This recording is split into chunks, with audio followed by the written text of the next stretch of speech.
Welcome to the channel for the first time viewers. Welcome back from my existing subscribers. Today I'm going to go over the poll that I dropped on the channel at the end of February. It was more or less, are you still playing Rainbow Six Siege, right? So I wanted to see what a lot of my original Siege followers kind of where they were at, right? Because I did a video a couple months ago about how I kind of went away from Siege, started playing Warzone, got hooked on that. Now, jumping into the results, it was kind of different. So I had a mixed bag of people that are slowing down on Siege. So out of the 45 votes, which isn't much, but that's my people's, right? So I got 40% were slowing down. I had 38% that were, yeah, it's still my main game. 18% had completely moved on. And I had another option on there just so people can kind of vote and say, show me the numbers. So 4% chose, just show me the numbers. Now, I kind of want to throw in my hat as to maybe why some of these people might have left. If you're one of those people that took the poll and you have a specific reason why you left, go ahead and drop that in the comment section below. All right. I think a lot of people are leaving because the meta of the game has kind of changed. It went from, high skill, high teamwork to high fast pace, high gun skill, right? So people like, you got the T-Hunt Warriors and the Ash, no all aim, no brain, the Ash Bros coming through and just slapping everything that's walking, right?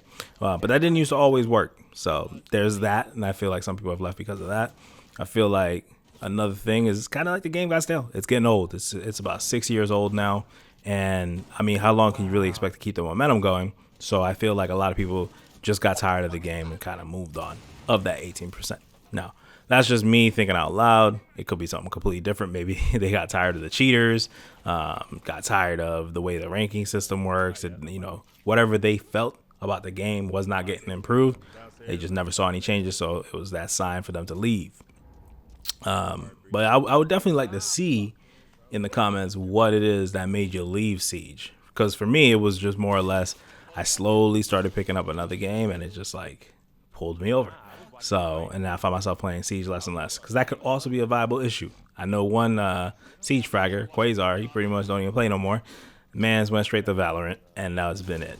He started dabbling in Valorant, got good at it, and now he just pops off every now and then in Siege. The good thing is that when he does come back, his aim is still crisp, because he's playing a game like Valorant or a CSGO.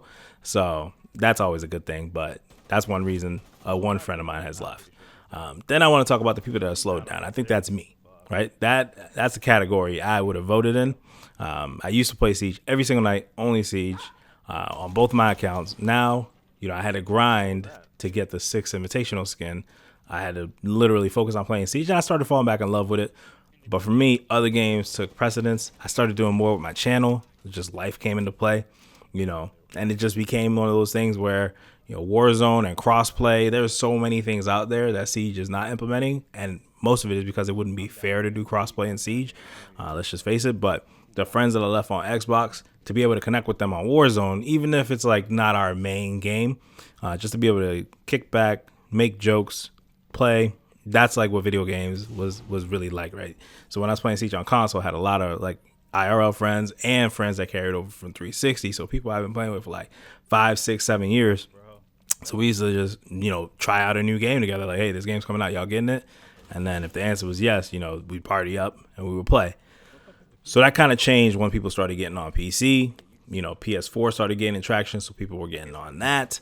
And now it's just kind of like, okay, well, everybody's kind of gone their own way. That crew is not dead, because we'll still see each other and say what's up. But we don't play games like that no more, right? So that, to me, is like one thing that made me slow down, because I was able to get some of that back by playing Warzone, by playing Cold War. Those crossplay games are huge, and they're decent games. Cold War has its faults, but it's an okay game if you play hardcore. If you play core, I think it's just people are just too spongy, and I don't know, it's just a cheesy game if you play core. But if you play hardcore, I feel like it's kind of fun, actually. And then Warzone is dope. So even with the cheaters, even with the BS that happens in Warzone, I still think it's a dope game overall, and it's free. So I can get somebody to download it without it costing them any money. So that's always with no barrier to entry. That's fantastic to be able to play with some old buddies that maybe gave up Call of Duty back in Black Ops 2. Because remember, I've been playing COD for forever. So, the fact that for me, I can get somebody to re-download it because they agreed to never buy another COD. That's pretty cool. And the last category kind of speaks for itself. it's gonna be the people that pretty much are happy with Siege, I guess. They never left. It's their main game. Hopefully it gets back up to my main game as I'm going through these rank placements. You know, there's still that feeling that I don't get from any other game. So last night it was a 1v5. I killed 3 people and I died, but I killed 3 people. But when I got the 3rd kill, like, my heart started pumping, and that doesn't really happen to me in games, even if I'm playing a game like Warzone. And I know I've said this before, but it's like one of those things that if you haven't experienced it in a game, I feel like leaving that game just becomes that much easier, right? So I feel like the people that are still rocking Siege, they're either still seeing improvement in their game, so they're getting better time and time or game over game, or they're just like completely content and they have a crew that they run with, and it just becomes like that same scenario I described on Call of Duty, like back in the day where we had our group and now we get crossplay back. So it's like, okay, well, you might have a group of friends on Siege that kind of keep the game going. For you, it's more of a social thing. And then there's some people that just love the actual gameplay, because Siege itself has really good gameplay mechanics. The premise of Siege is awesome. Being able to destroy walls, being able to be creative with the map. I felt like it was a mix of Battlefield. And in the beginning, when I first picked it up, I thought it was like a cheap Battlefield because of the way the destruction worked. But over time, with some reiterations and some enhancements, some fixes, some clean, some polish, Siege just really turned into a game that I don't even play Battlefield anymore. And back when this came out, like in 2016, I think it was 2015, I was still playing BF4, and I could never see myself actually playing Siege. Like I said, it was like when Jackal came out, I was still level 7. So, and I had bought the game on Xbox and PS4. So for those people that have kind of carried on through, keep it going. Hopefully Siege is alive for another, 10, 15 years, becomes the next CSGO.